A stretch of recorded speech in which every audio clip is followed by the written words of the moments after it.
Grabe, napakabilis na ngayon ang withdrawal sa XM papunta sa GCash account natin. Wala pang 5 minutes simula nung nag-request tayo ng withdrawal. Ito pumasok agad, tatlong transaction ngayong 6:21 PM.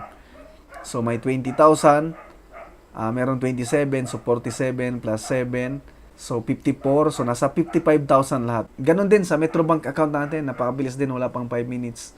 Pumasok yung dalawang transaction, 32,000 pesos. So, nasa mga 64,000 pesos yung pumasok dito, yung na-withdraw natin. So, total na na-withdraw natin, nasa mga 120,000 pesos. Profit natin ito sa Forex trading gamit ang Waka EA.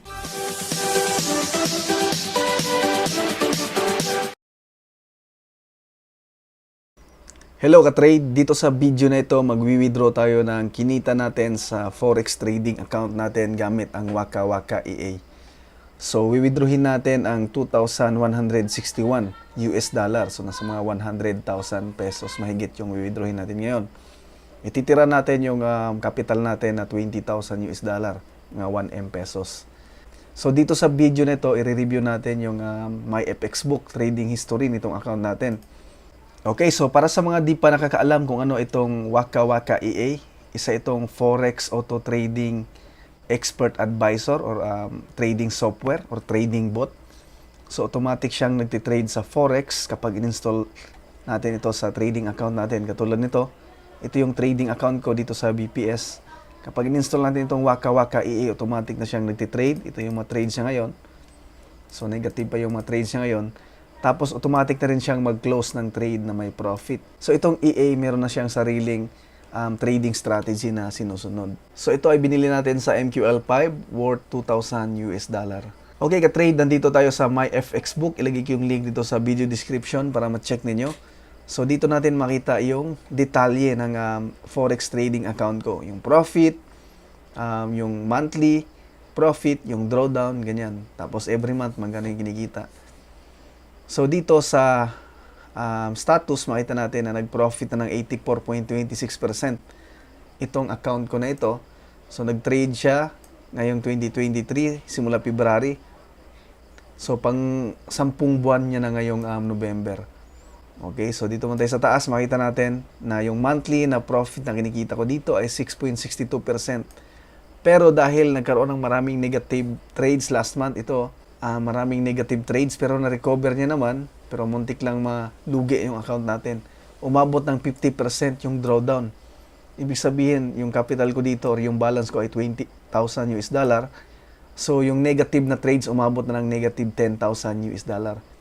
Kaya malaki yung drawdown. Kasi yung gamit ko na settings dito, high risk, 120% per annum or 120% per year. So, hindi na maganda yung record ng ginamit nating settings dito sa EA kasi ang laki ng drawdown na nangyari. Di katulad nung nakaraang 9 na buwan, napakaganda, ang baba lang ng drawdown. So, nasa mga 20% lang yung drawdown nito. So, last month, makita natin bumaba ng malaki. Pero, na-close na naman yung mga trades with profit. Ito yung mga trade na yun, sa AUD and CD. Ayan, dito siya nag-trade. Ayan, may malaking profit, may malaking loss. Na-close na naman lahat ng trades with profit. Kaso, sobrang laki na ng drawdown. So, sobrang taas ng risk gamitin itong EA nito. So, nakadepende na sa inyo kung gamitin nyo ito. Kasi yung original na EA nito, low risk lang yung ginamit nilang settings ngayon. So, hindi naman siya nag-draw down ng malaki last month, 26.7% lang. Ito, nag-profit ng 7,000%. So, tingnan lang natin yung profit niya last month. So, maliliit nga lang yung profit niya every month.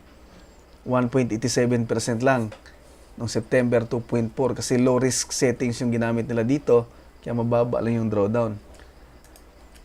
Ang ginamit ko kasing settings, high risk. Meron kasing high risk, moderate, low risk, mga ganun. Kung titingnan natin sa baba, last month kumita ako ng 6%. Doon sa low risk, 1.8 lang. Noong September, 6.99% din. So mataas yung risk na gamit ko kasi malaki rin yung profit. So pwede naman kayong gumamit ng ibang settings. Okay? So, ang gagawin natin ngayon, magwi-withdraw tayo ng profit kasi yung total na profit ko dito ay 4,256 US dollar na. So, yung na-deposit ko ay 17,000 pero ititira natin ay 20,000 US dollar. Ito kasi yung balance ko. So, i-withdrawin natin yung 2,161. So, makita natin yung kinita natin last month. Ito, pwede natin ilipat yan sa US dollar profit. 1,248 US dollar. So, September, hindi ko rin na-withdraw to, 888 US dollar. So, nasa mga 2,000 plus yung withdraw natin. 2 buwan na profit. So, bale, parang nasa 50K yung profit ko. 50 to 60K per month kapag 1M yung capital. So, malaki naman yung kinikita, pero malaki rin yung risk. Pwede pa rin malugi yung capital ko. Kaya ito ay for educational purpose only. Itong Forex Trading EA na ito ay tinetesting ko para ma-upload ko sa YouTube ko para makita ninyo kung worth it bang gamitin. At least nakita nyo, transparent, na gano'n, nag-drawdown tayo ng malaki. So, kayo na mismo mag-decide sa sarili nyo kung gusto nyo gumamit din ng EA na ito. Pwede nyo rin naman gamitin sa demo account or practice account. So, bibigyan ko kayo ng free. So, bibigyan ko kayo ng libreng kopya nitong EA. Mag-message lang sa Facebook page natin sa 214K EA. So, ngayon, withdrawin ko na yung 2,161 US dollar. Ito ka-trade, nakalagin na tayo sa Forex trading account natin sa XM. Kung gusto nyo rin mag-open ng trading account, ma-recommend ko sa inyo yung XM. Magandang broker ito, legit. Mabilis yung withdrawal. So, mag-register kayo. Ilagay ko yung link sa baba sa video description. Okay, so ang gagawin natin, so dito tayo sa withdrawal. Mag-withdraw tayo ng profit ngayon na halos na sa 100,000 pesos. So, dalawang method yung gamitin natin para sa tutorial na ito. Mag-withdraw tayo papunta sa GCash account natin at mag-withdraw din tayo papunta sa Metrobank account natin. Okay, so withdraw tayo dito sa GCash. Para maka-withdraw kayo sa GCash account niyo, dapat nakapag-deposit na rin kayo gamit yung GCash number niyo. Kung makita niyo, hindi pwedeng palitan yung GCash number ko. So, nandiyan na talaga siya. Mag-withdraw ako ng lagay ko lang dito 1,000 US dollar. So, nasa mga ano yan, 55 pesos yung 1 US dollar. So, nasa 55,626 pesos yung withdraw ko dyan. Okay? Request natin.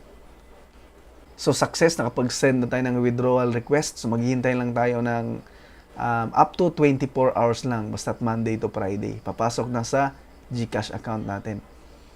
Okay? So, withdraw tayo ulit. Withdrawin natin yung sobra. So, refresh lang natin to. Makita natin 1161 na lang yung natira. So, withdrawin naman natin to papunta sa bank account natin. So, dito ka lang sa online bank transfer. Tapos, mamili ka lang ng bangko na pwede mong withdrawin. Halos lahat ng bangko natin sa Pilipinas nandito naman. Tapos, ilagay mo dito yung bank account number mo.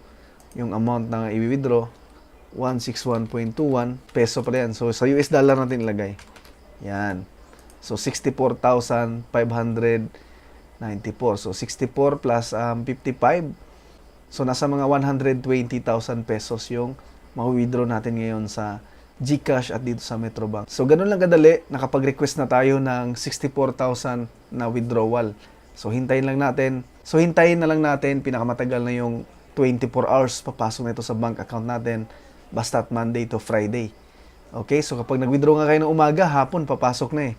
Grabe, napakabilis na ngayon ang withdrawal sa XM papunta sa GCash account natin. Wala pang 5 minutes simula nung nag-request tayo ng withdrawal. Ito pumasok agad. 3 transaction ngayong 6:21 PM. So may 20,000, meron 27, so 47 plus 7, so 54, so nasa 55,000 lahat. Ganon din sa Metrobank account natin, napakabilis din, wala pang 5 minutes. Pumasok yung dalawang transaction, 32,000 pesos. So, nasa mga 64,000 pesos yung pumasok dito, yung na-withdraw natin. So, total na na-withdraw natin, nasa mga 120,000 pesos. Profit natin ito sa Forex Trading gamit ang Waka EA. So, yun lang ka-trade para sa video nito. Maraming salamat sa panonood. Huwag niyo kalimutang mag-subscribe sa YouTube channel ko.